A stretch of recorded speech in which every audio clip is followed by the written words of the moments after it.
Hello. Hi, Hi, Jyotsna, how Jyotsna. are you? Hi. Good Hi, afternoon. Rajbir. Hey, Dhruv, how are you? Yeah, Yeah. fine. So You there are three panelists and no attendee. Okay. I think no, this is being streamlined on YouTube, on Facebook as well as LinkedIn. वहाँ तो 1 लाख होंगे. हाँ, काफी आएंगे. हाँ, 1 लाख हो, minimum 1 lakh. Minimum. हाँ. So let's see. It's already 4. Let's start with it. ठीक है. Okay, this is a panel session on startups from investors' point of view, so that this becomes as an asset class, investment as an asset class. So I welcome Professor Dhruv Nath and Rajbir Singh. Let me introduce you.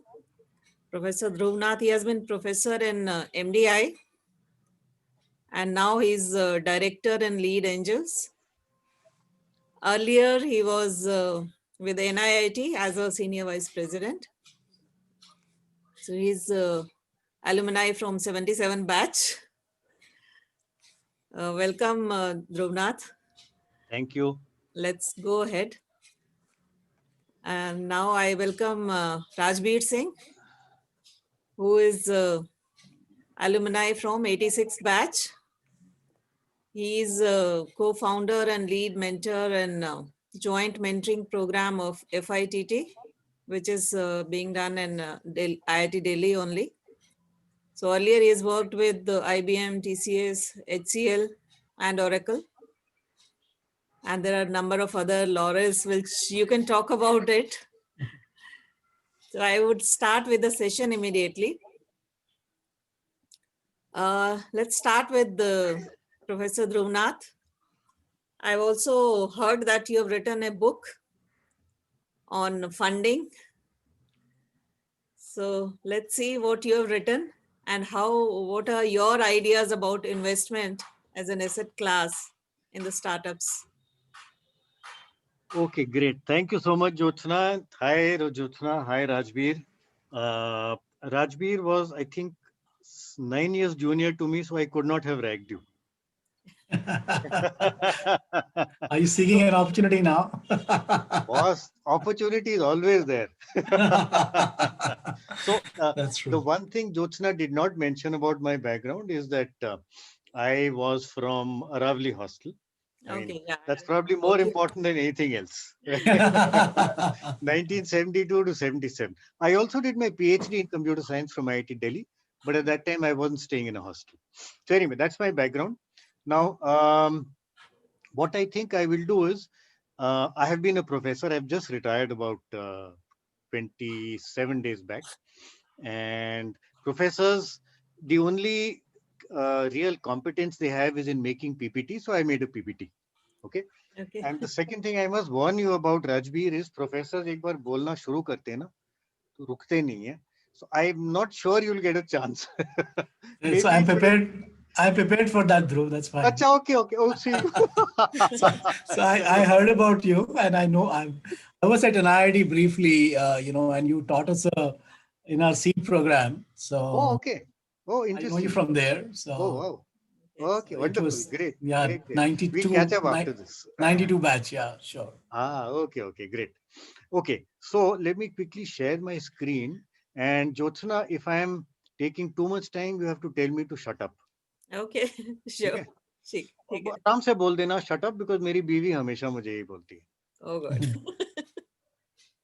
And I have no problem. I'm used to it. Okay, that's good. ठीक है? Okay, so hi everyone. Jyotsna mentioned a book. That's the book. You can see it, and it's there on the screen as well. It's called Funding Your Startup and Other Nightmares. Hopefully, it's a start of a series. And Other Nightmare is the series, right? Okay. So, what I thought I'd talk about is, this whole new class of asset class, which is angel investments, right? So, people invest in property, people invest in the stock market, people invest in gold, people invest in debt funds or in mutual funds or in fixed deposits or whatever. But this is a whole new opportunity which has come up, and really speaking, it is booming only in the last, let's say, 7-8 years, right? So I'll give you a little background, and we can then look at what you need to do as an angel investor. Well, this is very obvious. There's been a boom. And, because there has been such a huge boom in the Indian startup environment, rapid growth, huge valuations, you have unicorns, you have people who are valued at over $20 billion, $10 billion. Investors now want to be a part of the story. Okay. And that is where angel investment comes in. So the next question is, there is this boom. Why is it only in startups? The very simple reason is, and as you can see in the picture, startups are able to scale up and grow rapidly. They are nimble, right? So let's take in today's environment, the opportunity of doing education online, right? An ITC cannot do it, a Hindustan Lever cannot do it, and Larsen and Toubro cannot do it. A startup like Byju's can do it. Why? Because they are small, they are nimble, they can take quick decisions, they are not bureaucratic, and which is why they've done it, right? And they are a market leader today. So, this is the whole issue. Startups are nimble and they can grow very, very rapidly. Now, if you look at investing in startups, there are actually several stages, and I'll just give you 3 broad stages. The first one is obviously what we call friends and family, which is, chacha, mama, bhatija, etc., etc. Second category is angel investors, and the third category is what we call VCs. And I'll briefly touch upon these, because you guys will, if you're getting into the startup field, most likely you will be an angel investor. Incidentally, I am also an angel investor. So now let's look at angel investors. After, initially when somebody creates a startup, he will normally pick up money from his friends and family. But when he needs more money, the first external investors he goes to, people who don't know him, those are what we call angel investors. Okay. Now, earlier, about 15, 20 years back, there were only a few big rich angels, people like Ratan Tata, people like Azim Premji, people like Narayan Murthy, Nandan Nilekani, and so on and so forth. So because these were rich angels, they obviously had a very large amount to invest, and they could invest large amounts in whichever startup they decided to. Normally, 1 to 3 angels were enough for one deal, one transaction. Okay? What has happened now over the past 6-7 years, because of this boom in the Indian industry and the boom in startups and their valuations, there is a very interesting new class that we call the Aam Aadmi angel investor. Now, I must clarify, this has absolutely nothing to do with Kejriwal's party. I have nothing either in favor of him or against him, but this is simply a term which I'm using to mention that this is not the Ratan Tata category. This is the guy who invests maybe small amounts, 5 lakhs, 6 lakhs, 8 lakhs in any one startup, right? So this is the Aam Aadmi angel. And as of today, if you look at estimates, you probably have about 15 to 20,000 Aam Aadmi angels in the country today, right? These guys typically invest smaller amounts, right? 5 lakhs plus. And the important thing is, therefore, since they invest only small amounts, you need a very large number of angels to reach a deal. So let's say a deal is 1 crore. The startup wants funding of 1 crore. You probably need something like between 15 and 20 angel investors, right? So that's the start of the Aam Aadmi angel. Now, I also want to mention one more thing which you guys need to be aware of. This is what I call an angel network. So when you go back in time, the rich angels had support. Okay, they had support because they had their own accountants, they had their own lawyers, their own business analysts, and so on and so forth. So identifying, evaluating startups, doing due diligence, accounting, legal agreements, etc., drafting the shareholder agreement, and also post investment support and monitoring. These guys were able to do it on their own or through their own offices. But the Aam Aadmi angel does not have these kinds of support available, and therefore he needs external support. That is Dhruv, where. Dhruv, can I just, I'm sorry, just I'm playing your role here. You're talking a lot about startups, right? So can you tell the audience what is the startup? I think a lot of people uh, are not very clear what is the startup. Um, so is it something, I mean, you rightly said it can possibly be done by a young group of young people. So if you can also define what is a startup, that'll really help. Because understanding what is a startup and building familiarity with the concept of a startup, I think is critical for an investor. Yeah. So maybe Rajbir, if you could spend 2 minutes, then I'll add my 2 bits. Okay, sure. Yeah. So essentially, friends, as Dhruv said, initially people like Ratan Tata were, they invested because they come from the corporate sector. But coming back to where they invested in, see, most of these startups are people who are young people, fresh out of college or a couple of years experience. I mean, you look at people like Bansals who set up Flipkart. You know, uh, there are typically young guys with a fresh idea, with very little industry experience, who want to venture on creating something new and something unique. Now, that's typically what a startup is. There are, examples like, a big basket, for example, where people have had extensive industry experience. But in most of the cases, even Byju's, for example, most of the cases, these guys are young people. So would you therefore, invest in a company which has been set up by people who have very little industry experience, but have a great idea, which they strongly believe in, but, it also carries significant risk because they have no experience of running a business. So that's typically a startup. Dhruv. Yeah, so absolutely. So, I mean, I would agree with what Rajdeep is saying. Just one other thing to add. Typically, startups are, let's say you start a Kirana shop. That's also a business, right? But I wouldn't call that a startup for the very simple reason that that is not a scalable business. A startup typically is something which can grow rapidly and ultimately get into a position of leadership in the industry, right? And that's the reason why people create startups, right? Kirana shop will never be a leader. There'll be lots and lots of them all over the place.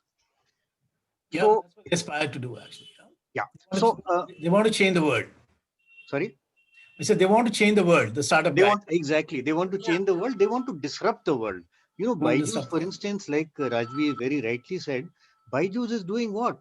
It has changed the face of education. Now people are learning sitting at home, and of course, COVID has only helped because now people are only sitting at home, right? So Yeah. this is something disruptive. Facebook, when it started, was a startup. It disrupted the way people communicated with each other, right? Even Hotmail, when it started, it disrupted the way people. I mean, things like the post office, couriers, and so on, they went out of business because now you have email, right? So disruption is, I think, a key thing in a startup. Okay. So Like Kirana shop is not a startup, but people connecting with all the Kirana shops, yeah, correct. e-commerce site. Absolutely. That's a Absolutely. which can scale. Absolutely. So scalability is very, very key. Yeah. Okay. So, basically getting back to my session, the Aam Aadmi Angel needs support for doing all these things. And that is where you have angel networks, right? So, for example, I'm a member of Lead Angels Network, and there are many others. There are at least about 8 or 9 large ones. And I think the biggest is Indian Angel Network, which is Delhi based, where one of the founders is Pradeep Gupta or PG, who's our senior from IIT. Okay, so essentially what the angel network does is it has angel investors as members, and it puts up different startups for potential investment, and then it helps these members to identify, to evaluate, to do the due diligence, and finally to invest in these startups. So that is where the angel network helps. Um, One fundamental issue which I must mention here, and this actually takes me back to what Jyotsna was talking about. Uh, I mentioned that I've written a book called Funding of Startup, and you see it in the bottom right hand corner. What we've realized is that it is important to figure out what to look for before you make an investment in a startup, right? Because you can go wrong. It's a highly risky business, right? And the one thing which we have concluded as authors of this book is that they should follow what I call the persistent framework, right? And when I say persistent framework, I mean each of these letters stands for something which the startup should do. And this is what a startup should do to be successful. And this is what the angel investor should look for before making an investment in a startup. Okay, so I'll just quickly take you through this. First of all, the P in persistent stands for problem, which means you must be solving a problem for somebody. So Byju's was solving the problem of education, right? Sitting at home. Okay, otherwise, obviously, you don't have a business. Earnings model, somebody must be willing to pay you. If not, you don't have a startup. So Make My Trip clearly has an earnings model because they get a commission on every hotel booking, every flight booking. Size of the market has to be huge, right? Because, the problem is if your size of the market is small, you cannot grow because the size of the market will limit your growth. And therefore, this becomes extremely important for a startup, which, by the way, is where a Kirana shop fails because the size of the market is essentially only their locality, right? However, sometimes, you have a huge market size, but it's very crowded because you already have a lot of competition and especially large competitors, right? So, for example, if you look at anything to do with travel booking, Make My Trip is a mammoth, right? You cannot compete with them. However, there are people who have got into specific niches, large enough niches, but specific niches which are not crowded. So, for instance, I know of a very interesting startup called Willowtail. What they do is they are into homestays in villages, and they actually give you a village experience, right? So they are not competing head on with Make My Trip. It's a niche area. It is not all hotels. It is not all homestays. It is only homestays in villages, but they've identified a large enough non-competitive niche, right? So that's something you would need to look at. Then, of course, the scalability, we've already spoken about it. And incidentally, a pure digital business is highly scalable. A manual business like Infosys is not scalable because, to double your revenues, you would need to double the manpower, double the infrastructure, double the buildings, and you can't do that rapidly, right? So digital businesses, product businesses are much more scalable. Obviously, you need to understand what the risks of the startup are. And one of the biggest risks in any startup is the possibility of competition getting in and killing you, right? Which is why you need to have what we call an entry barrier, right? Some barrier to prevent competition from getting in and stealing your market share. And by the way, if you have an innovative solution which is non-copyable, for example, if you have a patent, that's a great entry barrier. Okay. Then team, I think Rajbir mentioned this very, very rightly. Sometimes you have freshers, but they have, they are great guys. They have tremendous business sense, solid understanding of the business. That's a very strong team, right? Sometimes you have guys with a lot of experience. Again, that's a very strong team. Sometimes you have only pure techies with no business sense. That's a weak team that will not succeed, right? So angel investors would normally look at the team. In fact, I would say they would first look at the team and then at the business before making a decision to invest. Finally, traction. All these are great. However, the ultimate proof of the pudding is dhanda kitna hai. Are you actually getting customers? Are you actually getting business? Are you growing? Right? So that's typically what an investor would look for, the persistent framework. I'll just quickly, briefly mention this, this bit about venture capitalists, because that is the next stage of investor. I would expect most of you to be in the angel investor category, not in the VC category, but you must understand this and I'll tell you why. So VCs, there is a fundamental difference between a VC and an angel. The angel puts in his own money, right? So I'm an angel investor. I take a decision to invest in Byju's. Fine. VCs create a fund and they take investments into that fund, right? And then the VC manager, the fund manager decides where to put that money, whether in Byju's, whether in Oyo rooms, whether in Ola cabs and so on. So the VCs put in other people's money, whereas angels normally put in their own money. And because of this, the VC can take less risk than the angel. See, I put in money, I am willing to lose my money, but the VC cannot afford to lose money. Otherwise, tomorrow he will not get additional investments, right? So therefore, they normally invest at a later stage when, the business is much more proven. Okay. Incidentally, this is why I wanted to talk about VCs, because, how do you get an exit? How do you make a profit? How do you make capital gains out of the investment you've made as an angel investor?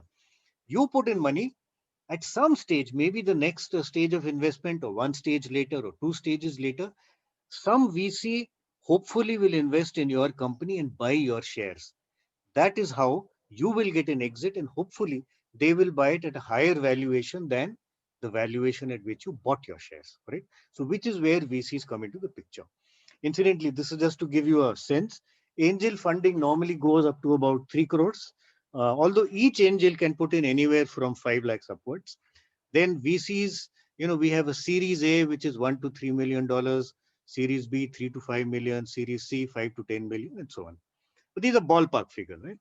I just want to end on one very interesting note. Angel investing is more than just making money. I think that is something you need to remember. There is a hell of a lot of involvement, hell of a lot of excitement. Very simple example. I have been an investor in the stock market, I think now for about 30 years. And I have invested in, let's say, HDFC Bank, Reliance Industries, Larsen and Toubro, and so on and so forth. There is no way in hell I can sit down across the table with Mukesh Ambani and figure out what the strategies or the marketing plan of Reliance Industries will be. No way. I put in my money, I forget about it, right? Here, as an angel investor, I have a chance to sit with the founder, chalk out with him what the future direction is going to be, give him feedback, and potentially change directions, figure out the market plan, and so on and so forth. So, here I'm much more involved, and therefore I'm also much more in control of where my money is gone. And of course, the huge benefit is learning. Huge benefit. I would say, I've had, Jyotsna just mentioned, I've had two stints, one in the industry for 20 years, one in MDI for about 19 years. I've been an angel investor for the last 6, 7 years. I would say my career at the age of 65 is just beginning. And, when I invest as an angel into a company, I don't want to exit because I have a feeling it's my company. I'm involved, right? It's an ownership. So I think angel investing is not just about making money. It's about a different, career. Yeah. And it's great fun. I must tell you, it's great fun. It's great learning. Yeah. So with that, I think I will end. Hopefully I've left enough time. Yeah. And Rajveer, I guess over to you. Thank you. Thank you, Dhruv. Yeah, Extremely Rajveer. valuable points. Yeah, Rajveer, your Can you hear question. me? Yeah, from FITT, I mean, how many problems do you see in investment and all those kind of things? We would like you to share. Like in IIT, how many people are coming for investment over there? Are startups happy with Mhm. it? Yes. Okay, sure. I'll talk about that, Jyotsna. Let me just come back and talk about the key topic, the core points which Dhruv raised. Just want to give a couple of, just want to add a couple of points. As Dhruv mentioned, he's been an investor in stock market for 30 years. So as an angel investor or as an investor in startups, we must understand how is the startup investment distinct from a typical stock market investment. In a startup, when you invest in a stock market, let's you invest in Hindustan Lever, or you invest in, let's say you invested in Infosys 30 years back. So your understanding of the business is far superior compared to, what a startup business would be, because the startup is at a very early stage. So it's very important when you are investing in stock market, the way you try to mitigate risk by investing in good companies. Similarly, in startups, when you're investing, what's most important is mitigating your risk. So, most of the startups fail. 90% of the startups fail, probably more. That's what our learning is. We've been mentoring startups for more than 3 years now at part of our FITT program.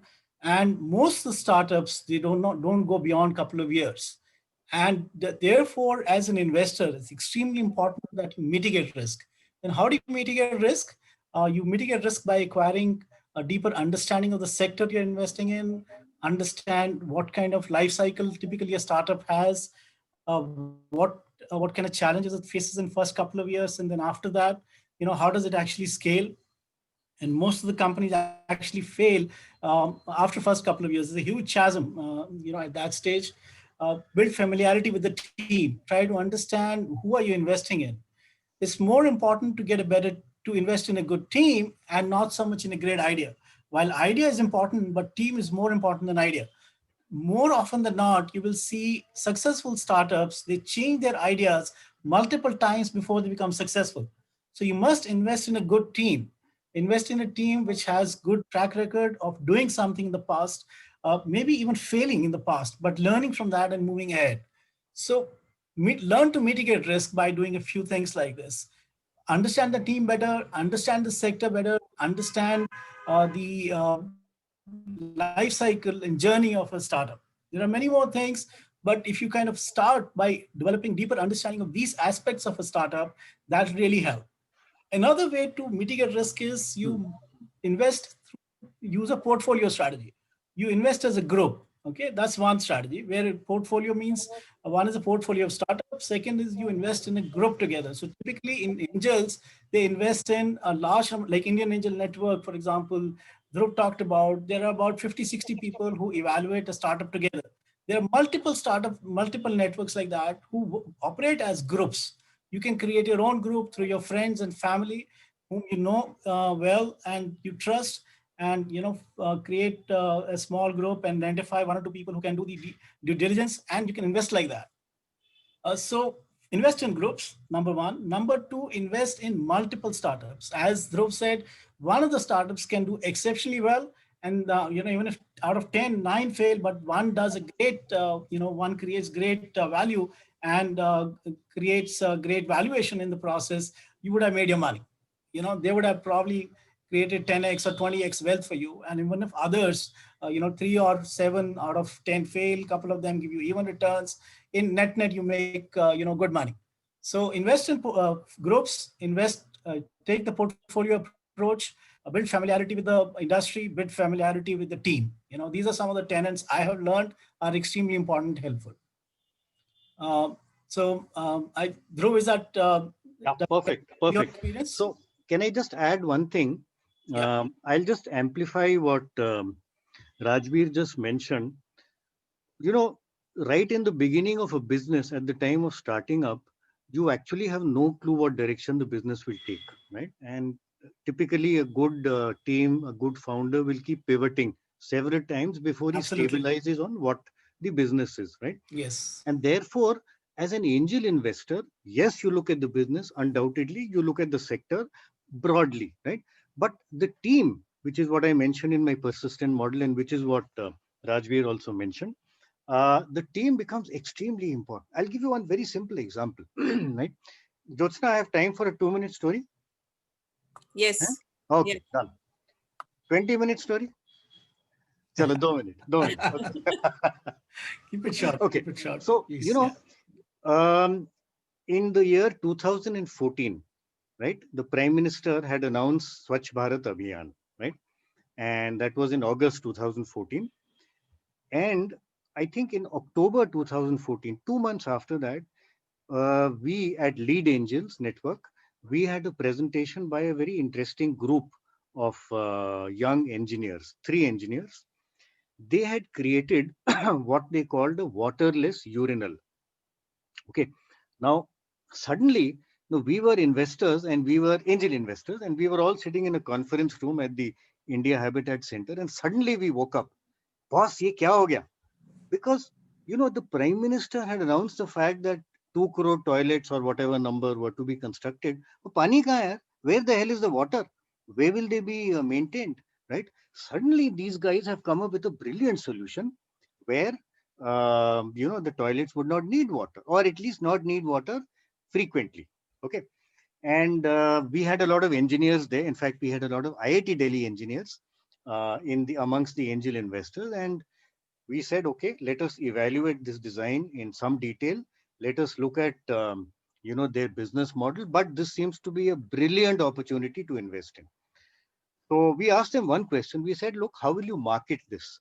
And they said, we will appoint distributors, which makes sense because, a product like this typically will be sold through hardware stores or sanitary stores or whatever.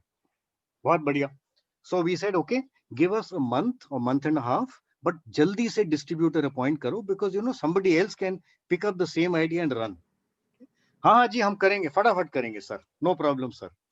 So we called them back, I think about a month and a half later, and figuratively, we all had our checkbooks with us. Ki boss, ab to dalna hi hai. And everybody had studied the business model, we had studied the design, etc. Perfect. These guys walked into the room and they were looking very excited, very excited. We said, what happened? They said, sir, we are now working on a female version of the same thing.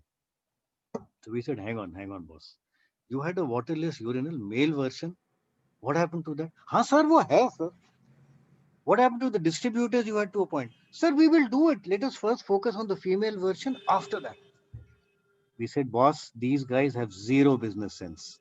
They have converted the business, a brilliant opportunity, into an R&D project. We are not investing in this. So we told them very clearly, if you can get a co-founder, a guy who understands business and you trust him, then we are willing to invest. Otherwise, we will not even touch you. Right? That's the problem. Yep. Excellent business opportunity, very, very weak team, no business background at all. Yeah, so in fact, Dhruv, that's an excellent story, because when I look at FITT or most of the startups that are there at IIT Delhi, that we had an opportunity to meet, not all of them, quite a few of them.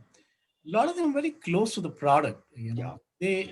And these young guys, very little business experience, Yeah. but because they're at IIT, there is a halo around these guys. They can conquer the world. Okay. But that's also around the three of us.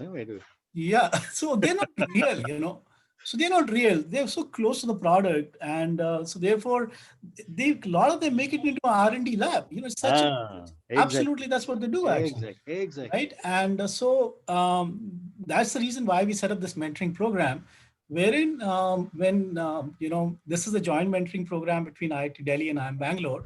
And the intent was there is this deep technology expertise that comes from IIT Delhi, and business and management expertise comes from IIM Bangalore. So this program is run by alumni of the two institutes. I'll just briefly share my screen so that I can do this. So now we have, over the last 2-3 years, converted this into an NGO. It's a Section 8 company now. It's called I4 Mentors Foundation, primarily to help make mentoring accessible to people. Because without good quality mentoring, the startups typically don't take the right kind of decision, and it really helps those guys. So, Rajbir, is this only available to students of IIT and IIM or anybody? It's open. It's open to everyone. Okay. Yeah. So, plus, you get funding also for them, or it's just mentoring, like how to go about it? We also enable funding. We kind of, what we do is we connect them with other investor networks. For example, if Dhruv's network is there, if there's a good startup, we can pass them on to Dhruv and they invest in them. That's what we do. And the intent was largely to make mentoring accessible. Initially, it was absolutely free of charge. Then we realized that the startups, there was no discipline in the process. Startups don't value free advice. Nobody does actually, right? Correct. And there's a good intent going waste. So we created Section 8 company, created legal framework so that we can actually, sign an agreement. So we do charge a token amount now, so as to bring certain amount of discipline into the process. That's what we do, right? So most of these startups at FITT, they are early stage startups. At IIT are early stage startups, very early. Most of them are ideas. They have a prototype, not even a prototype. They have a technology prototype, not a product prototype. Okay, and they struggle to get initial investment. So more often than not, they get loans from FITT, or they get funding from people like BIRAC and those kind of people. But most of them struggle to get funding, and I would not encourage angel investors to step in because of the reasons that Dhruv talked about. They, most of them don't have managerial mentors. They have technical mentors. They have IIT professors as mentors. Nothing against IIT professors, but they are academicians. They really don't have deep industry experience. Therefore, these guys struggle to come out of that product mindset into a customer-centric mindset or a market-centric mindset. So that's the challenge that we have.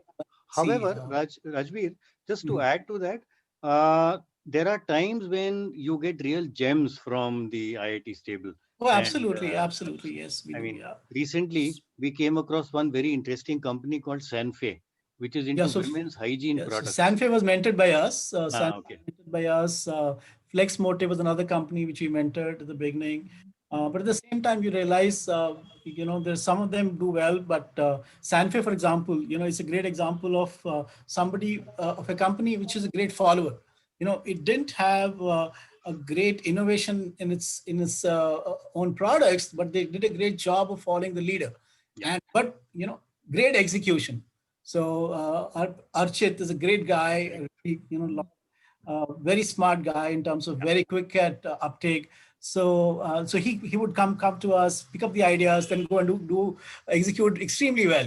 Whether that was funding, whether that's marketing strategy, Just or to whatever. add to that, just to add to that, Rajbir, a great entrepreneur, a great story to invest in can actually come out of anywhere. It can come out from the IITs, it can come out from the regional engineering colleges, it can come out from a B grade, C grade, MBA institute. What Yes, you have to absolutely. really look at is that one guy who's running the Yeah. show, because that's the guy you're investing in. Absolutely. So there's another very nice story called Flex Motive. These guys make brushes out of FITT, and they have been at it for almost 3-4 years now. They took long time to fix the product. They spent a lot of time in market validation. They worked with a lot of NGOs and doctors to make sure that their crutches were designed well, they were robust, they lasted the time. And I just saw a post yesterday. They won an award from, a design award. Actually, I've forgotten the name they got it from, but they've done exceptionally well. So there are many such examples. Yeah. But the key challenge is mitigating the risk for an investor, because we are talking about investor. Yeah. This investor class, investment class. So therefore, mitigate the risk. For an investor, it's very important to therefore understand the sector, because most of the startups will be in the new sectors, not in the traditional sector. So for example, would anybody have invested in Byju's or an online education program 5 years back? Extremely questionable challenge, actually. How do you take that decision for an investor? So you have to be very close to the sector, deep familiarity to be able to mitigate your risk. So, by the way, Rajveer, just to add to that, that's actually one huge advantage of being a part of an angel network. Because in an Yes. angel network, you have, let's say, 200, 300, 500 members, right? So take a look at Byju's. Many people will not be familiar with online learning. They have no clue how it's going to grow. But there will be those few guys who are familiar. Those Yes. are the guys who will really evaluate the business, educate the other members, and the other members then piggyback. Right? So Absolutely. that's the Yes. advantage of collaboration amongst the investors. Absolutely, absolutely. So the two parts there. One is you're investing as a group. Second is you're investing using a portfolio approach. So when you invest, like you said, 2.5 lakhs, 3 lakhs, and you invest about in 20 odd deals with those kind of sums, even if some of them go bad and if a couple of them work out, you would have made your money. So you talk about India Angel Network, for example. So India Similar Angel Network. Similar to shares portfolio. Yes, Absolutely, exactly. shares portfolio. So Yeah, incidentally, absolutely. very, very The risk important is to much higher, Jyotsna, much Yeah, higher. it's much higher. Value is much higher. Yeah. So like, India, one moment, bro, India Angel Network, for example, I was talking to their founder, just 26% is their compounded rate of return over last 10, ever since they have been set up 20 years, just 26%. Whereas, most of us feel that when you invest in startups, you get 100x or whatever, right? It doesn't happen like that. So it's 26, that 26%, it is not even 10x, not even, 2x actually, just 26%. So Many have failed. many actually. Uh, that's typically like 90% of them fail. I've seen them so closely. Investors, the startups, the founders, the partners will struggle to get together, to get along. They'll fight. They part ways.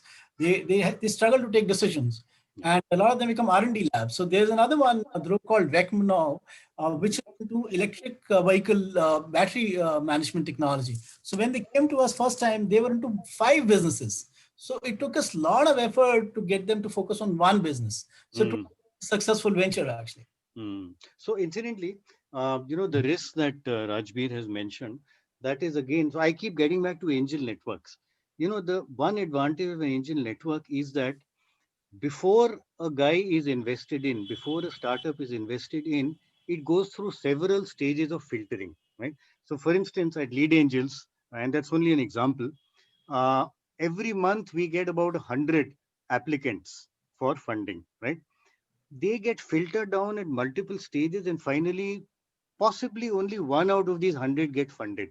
So therefore, while that's a good number. 90%, yeah, and that's probably true across many networks. So while the 100, 90% of them will fail, the number that fail out of that one, one which is invested in every month is actually not very high. So for instance, I think we have invested in about 35 startups so far since we started.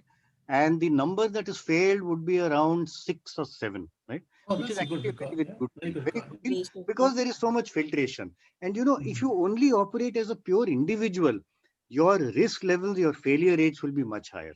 That's one comment. The other comment, however, is again, please go back to what Rajbir is saying. Absolutely right. It's a risky business, right? Do not put in 50% of your corpus into startups. No, you will die. Don't. You Don't do must that. have, your primary investment has to be either fixed instruments or property or gold or stock market or whatever. And this is what we call play money. Deep Kalra, the founder of Make My Trip, he was telling me, I call this my play money. Okay. 5-10% of my corpus at the most. So my play money is 5%. And by the way, I have a very strong understanding with my wife. 5% se zyada nahi jaunga. That's my play money. But I must tell you, every time one of my startups fails and I lose money, I come below that 5%, so I get a chance to invest more. Yeah. Okay. In fact, as a lot of people say, you should invest in startups only if you have spare cash. Yes, You it's should play mind money. forget. It's money that you can lose You without can worrying. lose, yeah. You may win. You may win. The chances are you will win, but you Yeah. can potentially lose. Yeah. See, Dhruv, you are also, you're also an outlier because you have a lot of, you're very focused on doing this as a living, and I don't know if as a living or as a hobby, No, but no, you, it's a hobby. yeah, you spend a lot of time and energy, Yeah. evaluating startups. You understand business very well. You understand the startup cycle very well. But a typical investor who invests in stock market and they want to invest in startups, they would not have that kind of understanding of the space. They wouldn't spend that kind of time. So a lot of these networks, they typically would hold weekend meetings. Yeah. They invite 100 angel investors, come evaluate a Right. startup and take a decision on investing by end of the day. Yeah. You typically get 2 to 3 hours window. That's all you get. Right? That is not on. So that's what typically happens in most of these networks. Yeah. So it's a very, very risky business. Yeah. No, so that is not on. I agree. In fact, most networks, for example, Indian Angel Network, Lead Angels, Mumbai Angels, they normally take from the time you approach the network to the time you get your money. Takes about 3 months, which includes a lot of due diligence, a lot of business analysis. And, I keep saying this safety in numbers. When many, many investors are involved and everybody has a point of view, chances are at least 1 or 2 of them will spot the negative points which you need to spot. Yeah, that's true. Another very important But point that I think all of us. Have you also seen like startup team? Some of them I've heard complaints like they just come for money. They will show you good idea. They will show you good POC. After getting money, they'll just buy some furniture or show off or do some marketing for a while and then disappear. Yeah. Have you come across such thing? Not मैंने तो नहीं देखा. I have not seen this kind of thing, and that's the one reason why you need to spend a lot of time with the founder before making that investment. And I agree with Rajbir, investing at the end of the day when in the morning you heard the presentation is meaningless. Right? You have to spend time with them. You have to trust them. Once you trust them, obviously you have to give your money to them and they go ahead. So we have not normally seen things like this. Okay. Yeah, no, it's this is almost like a fraud actually. This is correct. No, I heard from one example, so I just had that question in mind that I'll ask. But from you'll always have special cases like this, but in general it doesn't happen. In general, we have generally people fail largely because they they are not able to execute well. Actually, that's the reason why they fail. So there should be mentoring along with investing. Yes, absolutely. Yeah, absolutely. Mentoring is so they absolutely. Another very important point which we need to recognize is the lock-in period. See, in stock markets, your investment is liquid, whereas in things, your money is locked at least for a year, if not more. That's another very important thing to bear in mind. Which is why I keep saying, which is why I keep saying it has to be play money. You should say goodbye to that money for 4 to 5 years. At which stage you may get an exit, you may not. If you do, you're a millionaire.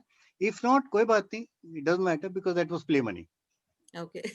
So So be high ready to risk, lose. it's a Be high ready risk, to high lose. gain. So Jyotsna, if I were to put it in a nutshell, it's a high risk, high gain, very, very high fun, very high learning kind of investment.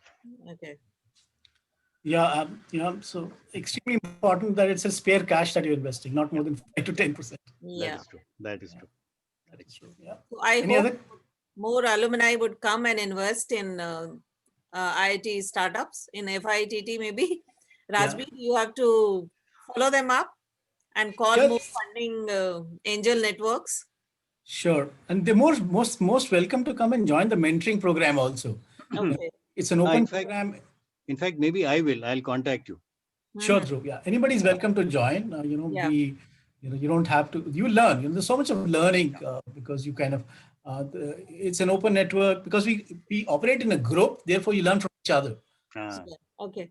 It's I very already helpful. talked to you. I am going to join you. We will Sure, mentor Joseph. more people, more Mhm. startups, and I hope many more alumni would come across. They will join your program, Thank you so much, Joseph. I appreciate that. Thank you.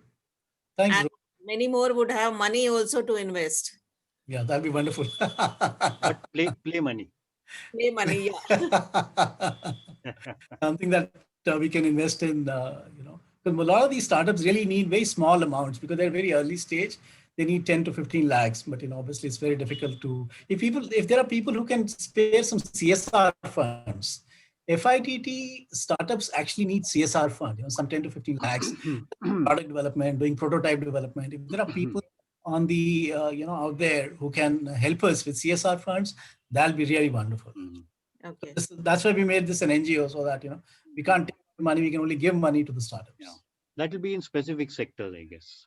Yeah, wherever, see, a lot of people don't have, they are students, they don't have money for even prototyping. So they struggle at beginning just for the prototyping. Okay. Just 10 to 15 lakhs is all that it costs. So Birak and all these things, all these people are coming up. They are funding startups. Yeah, but they success rate is not very high. It's an open program, so maybe 1 out of 50, 1 out of 100 people actually get BIRAC kind of funds. Okay. Okay. Okay. So our time is almost over. So it was, I would say, good discussion regarding funding. And we saw Dhruvnath's book also. I hope more. I'll show it again. Yeah. Read and see the problems also faced by the investors. They should not lose money. Rather, they should help out the startups also in mentoring as well as investing in them. Absolutely, yes. Yeah. Very important to stay close to the startup, actually. If you really want to mitigate risk, you have to stay close. I mean, the only way to mitigate risk is stay close. Stay as close as you can. But you don't want to stay so close that you lose your night's sleep, because these startups will go through so many ups and downs. So it's important to invest in network and invest and use a portfolio. Yeah, that's why I said play money. Yeah. Okay. Rajbir, your voice is not clear. Network problem. Yeah. So anyway, this is time to close also. Okay, great. Thank you so much, Jyotsna. Thanks, Rajbir. Thanks, IIT. Thanks, everyone. Bye. Yeah, thank you. Thank you, Dhruvnath. Thank you, Rajbir. I hope it is going to help all the alumni who want to invest further, and startups who are going to get mentored also and invested also. So thank you so much. Thanks. Bye-bye. Thanks. Bye. Thank you, Jyotsna. Thank you for inviting. Thank you, Dhruv. Yeah, take care. Bye. Bye. Bye. Bye.